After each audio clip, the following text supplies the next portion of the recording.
Hi, everyone. I'm Kirsten Johnson, and I couldn't be more honored and delighted to be here with Brett Story and Steve Mang, who've made an incredible film called Union that just made the Academy shortlist, which makes me wildly happy.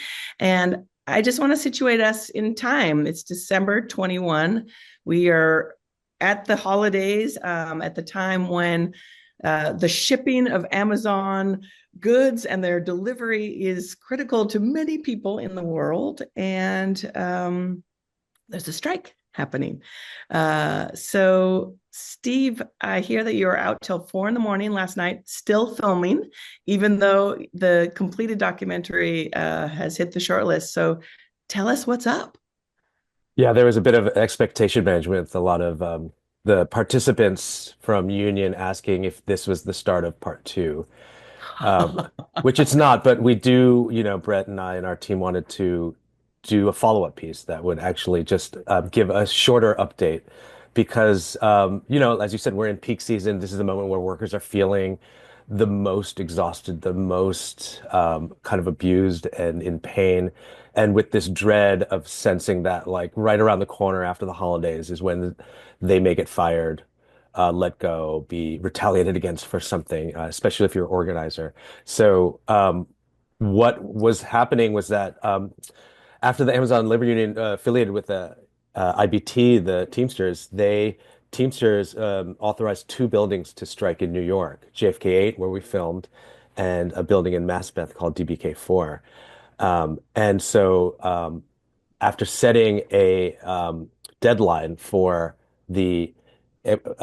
Amazon corporate to show up to the bargaining table by December 15th, um, and not seeing them anywhere or getting any response, the workers started to strike. And so we've seen now this unfolding strike actions happening, not just in New York, but in Georgia, Illinois, California, and counting. So it's been incredibly exciting. There was so much energy. I guess I'll just like summarize this. Like anybody who didn't believe that this small grassroots organization has the potential to um, unfold into something that could really hold Amazon accountable should have been there last night or should come out over the course of the weekend because it's totally electric. I And it's am so important to say this is the first time Amazon workers have been on strike since the company was founded. So it's huge. right. And I'm so glad you were there with your camera. And I want to pull us to the film and the incredible craft with which it is made, both in the way that it's filmed and constructed. The opening of the film is incredibly succinct around the scale and the meaning of the conflict. And so, the film opens with this gorgeous, slow entry of a giant container ship that just says global scale, the huge machine of global capitalism. And then we cut immediately to the crowded buses that the people who work at Amazon have to crowd onto in order to get to work, early in the morning. And then, a shot of Jeff Bezos going into space, a billionaire, one more of our billionaires going into space in, a spacecraft. It's an incredible juxtaposition of what we're dealing with at this moment in human civilization in our nation. And I was just so struck by the way that you went back and forth in that so quickly to the stakes and the individual people who are affected by global capitalism. Yeah, thanks, KJ. I mean, the majority of this film takes place on a really intimate scale. We spend most time with this very small, very diverse group of people, workers who are learning in real time to become organizers, who've set up a tent at a bus stop across the street from one warehouse, one Amazon warehouse, among the thousands and thousands and thousands that exist all over the world. And so it was really important to us when we were thinking about crafting the film to think about how important it was to create for the audience a really felt sense of what it's like to be at that bus stop, to be there every day and every night in the fatigue, in the cold, in the tension with this group of people, but not lose sight of the bigger picture. And so that opening, I'm really glad to hear that the scale is what it makes you think of, because that was always our intention, to be like, this is happening in this one specific place with real people and it matters to them. But the scale of this company, the scale of this remade global economy, because it's not just Amazon, it's as you say, how capitalism functions. It functions through, just in time delivery systems, things made quickly over here on this side of the world, getting to someone else on this side of the world, and all the workers that are squeezed in the middle. And then massive amounts of wealth and power and inequity, which I think we're all feeling in our lives in various places in the world. Absolutely. And I feel a direct analogy to the work of doing documentary. And, this is a film that you did in a longitudinal way. It was a tight, small team. Steve, you were there with the camera. Brett, sometimes you were there with the camera. Sometimes it was actual employees who were filming. And Well, our in DP a day, Martin as well was and Mark, yeah, excuse me, yeah, because fantastic work on those. yeah. He and I shot, yeah. and and never let me forget a cinematographer. I Mm. will name them all. uh but this longitudinal, you're there in person developing the relationships, staying out in the cold all night, and then in the edit room for months and months and months trying to figure out how to make something work. And we all have this sense now in the world of a level of agency and empowerment that filming gives us. And yet then when we hit the global distribution system that we're all a part of, suddenly things change. So I would love it if you would talk about how the distribution of this film, which is taking on a major, a major global question, how's that going? Yeah, that's a really great question. It hasn't been ostensibly on paper, but we always knew that this would not necessarily be a film that the major distributors would run at us to help us distribute it, like Amazon. And so, right out of like coming out of Sundance, having this wonderful experience of being able to share the film there and pick up like a lovely award, we knew that we weren't going to be showered with these offers. And so it was really upon us from early on in February, and then for the following, 11 months to self-distribute it. So that's been a really hardening experience because we've been able to kind of like put the value where it was kind of overlooked in terms of what is deemed like a film or a kind of like political cinema that people or algorithms are proving they are worthy of seeing. And so I'm really heartened by this idea that all of us filmmakers are in the same boat right now, where the distribution landscape is totally upside down, and there are so many fantastic films that have come out this year that are not getting distributed, and so it's hugely conspicuous. I I want to say also something about like the way we made the film, that like we like we really wanted to show people this very rare kind of moment in our labor history where a group of minority workers are leading a new chapter of union organization. And so, we felt it was really important to create like this film in the observational mode, just because, like as a huge fan of your shooting, there's such power when you situate your camera with patience and thoughtfulness and try and understand and bear witness to not just the experience, but sort of like the contradictions that people exist within, right?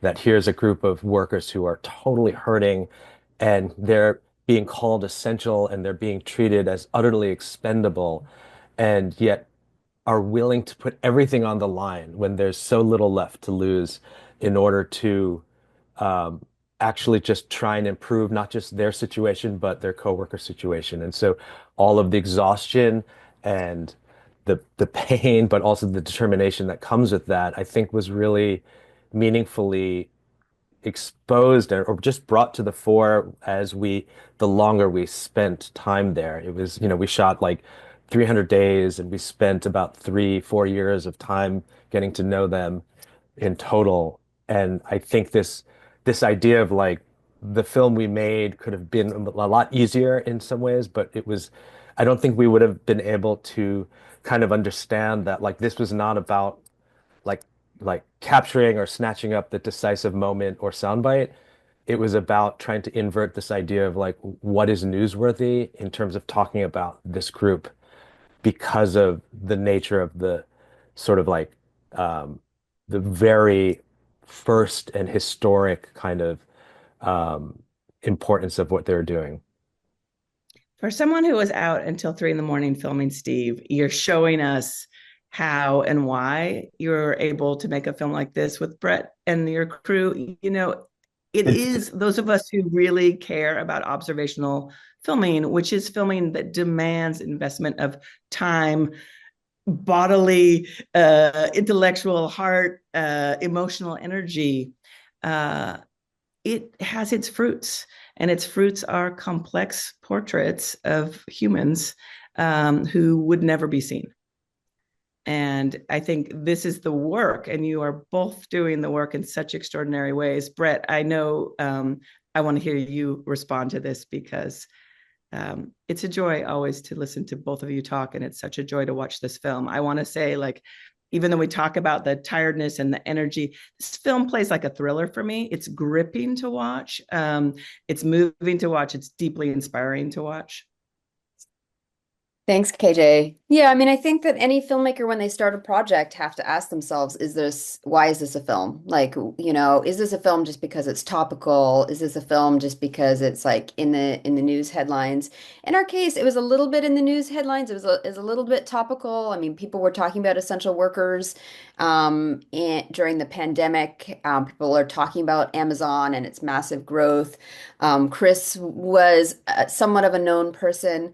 But for us, we were on the ground with them developing a relationship even before they decided to start this unionization campaign. And when they made that decision, we understood that we didn't know what was going to happen with that campaign, but we understood that the fact that they would even come to that decision and do so independently and in the face of a lot of skepticism from their own peers, i.e., the larger labor community, people did not Yes. think it was a good idea to start a union campaign. There had just been a massive union campaign elsewhere, and it resulted in a defeat. So people, the big unions were sort of licking their wounds, saying like, "Oh, we're right. You can't unionize this workplace."